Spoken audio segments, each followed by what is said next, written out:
पूज्य गुरुदेव परमानंदीय माता जी सूक्ष्म रूप से विद्यमान है, नमन करता हूँ। मानव मात्र को प्रणाम करता हूँ दोस्तों।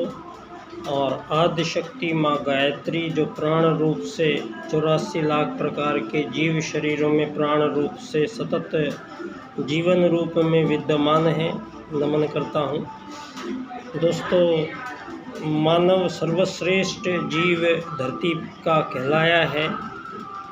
इसके पीछे जो मंतव्य हो सकते हैं उनको जानने के लिए यहाँ मानवीय प्रयास धरती पर अनादिकाल से ही होते चले आए हैं। और ये एक तिलिस्म की भांति जो ये पूरा संसार है और इस पूरे ब्रह्मांड में दोस्तों इतना विस्तृत है कि मानवीय चिंतन करने के लिए बुद्धि कम पड़ जाती है। और इस बात का कोई आकार में उसको सहेज पाना, ये जान लेना, ये स्वयं परमात्मा के ही बस का काम है जिसने इस पूरी कायनात की रचना की है दोस्तों। जब कोई निर्माता होता है तो किसी चीज़ का निर्माण जो होता है वो जब ही होगा जब कोई निर्माता होता है। और निर्माता दोस्तों प्रत्यक्ष रूप से आपको दिखाई भी दे सकता है और अप्रत्यक्ष रूप से आपको दिखाई नहीं दे सकता है दोस्तों। यहाँ एक इतना रहस्य में इस धरती को बनाया गया है। हमारी कल्पना से देखिए कि आज हम लोग जो 21वीं शताब्दी जिसको कह रहे हैं दोस्तों, यहाँ 2100 साल से ही मानव धरती पर निवास नहीं करते हैं। यहाँ ये बात आज विज्ञान के माध्यम से साबित होती चली जा रही है। और ये बात बिल्कुल परिपुष्ट तौर पर सारे संसार में ये तथ्य उभर कर आ रहे हैं कि यहाँ 5000 वर्ष पहले भारत में भगवान श्री राम का आगमन हुआ था। और ये हमारी उस सनातनी जीवन पद्धति जो हमारी अनादि काल से ही चली आ रही हमारी आदि संस्कृति, विश्व की आदि संस्कृति भारतीय संस्कृति दोस्तों, जिसमें हम लोग बहुत उच्च श्रेणी तक पहुंचा हुआ भारत का वो सतयुगी प्रथम काल में मानव का आगमन धरती पर दोस्तों यहाँ भारत में हुआ। और वो उत्तराखंड क्षेत्र के नीचे के भाग में मनु धरती का पहला मानव आया। और मनु का जो पहला परिवार बड़ा जो धरती पर बसा, वो पहला धरती पर बसने वाला परिवार ही आर्यों का परिवार कहलाया दोस्तों। वो प्रारंभिक काल में आने वाले हमारे आदि पुरुष, आदि पिता इस धरती पर बहुत ज्ञान विज्ञान लेकर आए थे और बहुत ही उच्च कोटि का उनका दर्शन था जीने का। और वो अनादि काल से ही चले आ रहे वो परमात्मा के नियम, जिन नियमों के तहत दोस्तों सूरज अपनी धुरी पर चल रहा है, धरती अपनी धुरी पर घूम रही है, सूरज, चांद, सितारे, ये ग्रह उपग्रह, इन सभी में जो विकिरण निकलता है वो सारा विकिरण धरती पर आता है दोस्तों। तो धरती को ऐसा एक रिसेप्टर बनाया गया है कि इसमें जो इतनी प्रकार की खूबियाँ धरती माता में जो समाई हुई हैं वो दोस्तों यहाँ बहुत ही वैज्ञानिक ढंग से चिंतन करके और बहुत ही वैज्ञानिक ढंग से विनिर्माण किया गया है। और यहाँ पर जो निर्माण करता है दोस्तों, एक क्रिएटर होता है तो ही क्रिएशन होती है।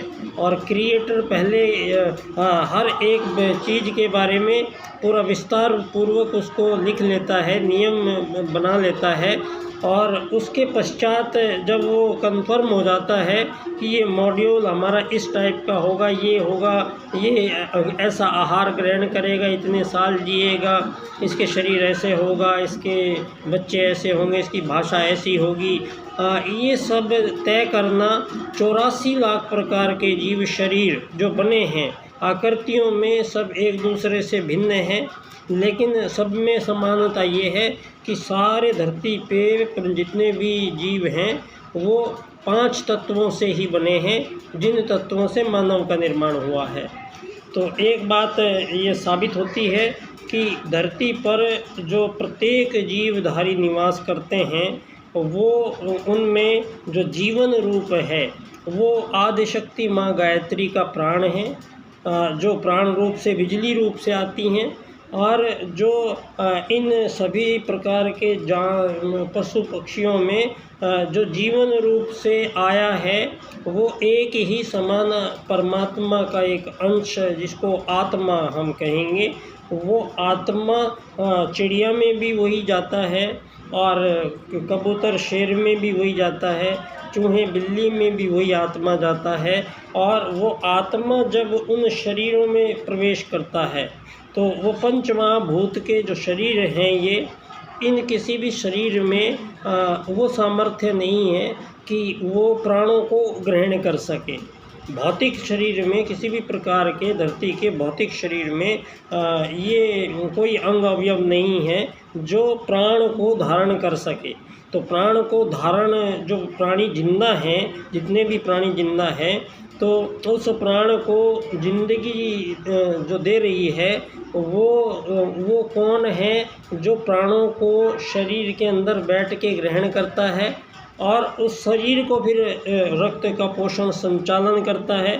और सभी प्रकार के शरीरों में भूख लगती है, प्यास लगती है, नींद आती है, बच्चे पैदा करते हैं, सभी समूह में रहते हैं, कुटुंब में रहते हैं, सभी छोटे से छोटी चींटियाँ, मधुमक्खियाँ, ये सारे एक ही छत्ते में बैठते हैं हजारों की संख्या में। प्रत्येक प्रजाति के जीव सब आपस में समूह में रहते हैं, क्योंकि ये परमात्मा का निर्देश है। परमात्मा का जो निर्देश है वेद में दोस्तों, उन्होंने हमारी वो आदि भारतीय सनातन संस्कृति जो सारे विश्व की जननी है, मानव जाति का जन्म जब हमारे यहीं हुआ है, ये बात आज साबित है।